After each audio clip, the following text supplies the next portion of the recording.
How's it going, guys? White Rabbit here. Today I'd like to talk about a specific issue within the LGBT movement, that being transgender individuals. Before we get started, however, I must make it clear that I am not making this video out of hate, but rather out of love and a deep concern for the individuals of whom this topic pertains.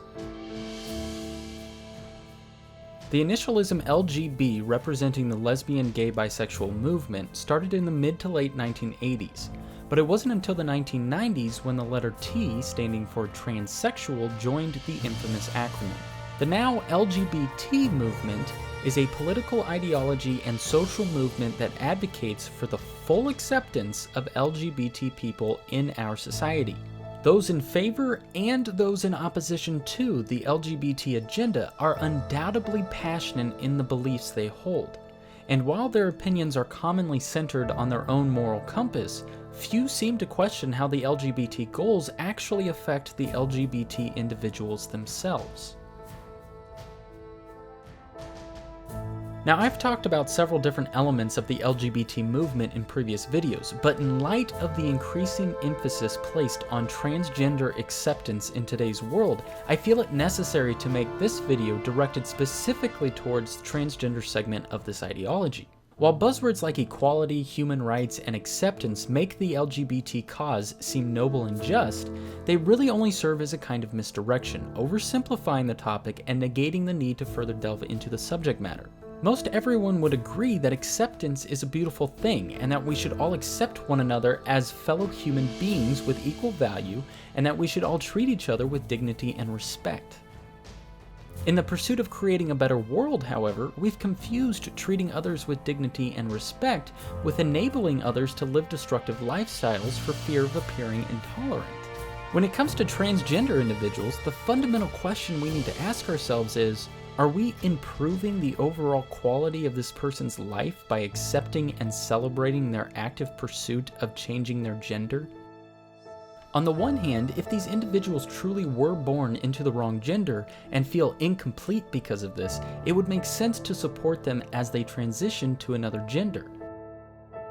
However, if the circumstances surrounding this individual's urge to change gender is rooted in anything else, supporting or even encouraging this type of life-altering behavior would prove to be catastrophic. To further complicate the issue, an individual's gender is not merely determined by that individual's sexual anatomy. It's actually determined by a pair of sex chromosomes on a molecular level. Every human is born with either a pair of X chromosomes or an X and a Y chromosome.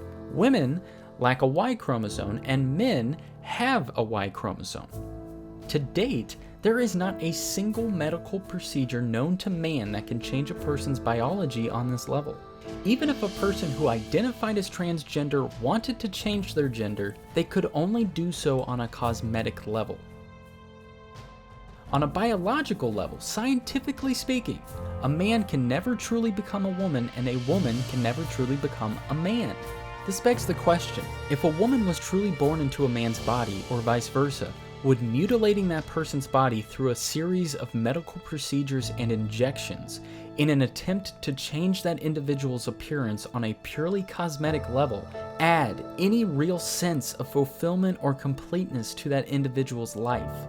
I would argue that separating a person from the gender they were born into and leaving them physically unable to achieve the gender they associate themselves with would leave that individual feeling less fulfilled than before with dire consequences. The real problem, though, is that this all assumes these feelings originate from healthy people actually being born into the wrong gender. If we take a step back and evaluate the often overlooked statistics surrounding transgender individuals, we'll find a shockingly frightening reality in relation to how we view and treat this transgender issue.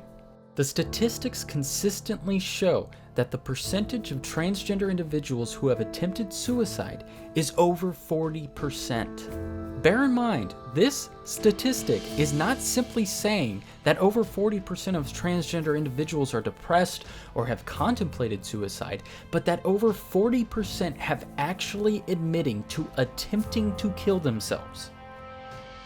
An attempted suicide rate of over 40% is not just cause for concern, it's an outright emergency. And while many within the LGBT community will try and place the blame on society's prejudice towards these individuals, consider the related suicide statistics throughout history.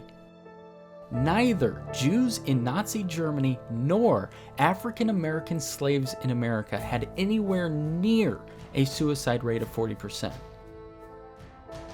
So attempting to place the blame for the shockingly high suicide rates amongst transgender individuals on the shoulders of societal circumstance is totally illogical from a historical standpoint. The reality is the only group of people who have an even comparable suicide rate are schizophrenics with an attempted suicide rate of 20 to 40%. And according to suicide.org, over 90% of people who die by suicide have a mental illness at the time of their death. Now, I'm not throwing out these statistics to try and be mean or belittle people who are suffering with gender identity issues. Rather, I'm trying to show you that this is not an issue of accepting people as they are. This is an issue of mental and spiritual health. We shouldn't be celebrating and encouraging these people to change genders. We should be getting these people the help they need.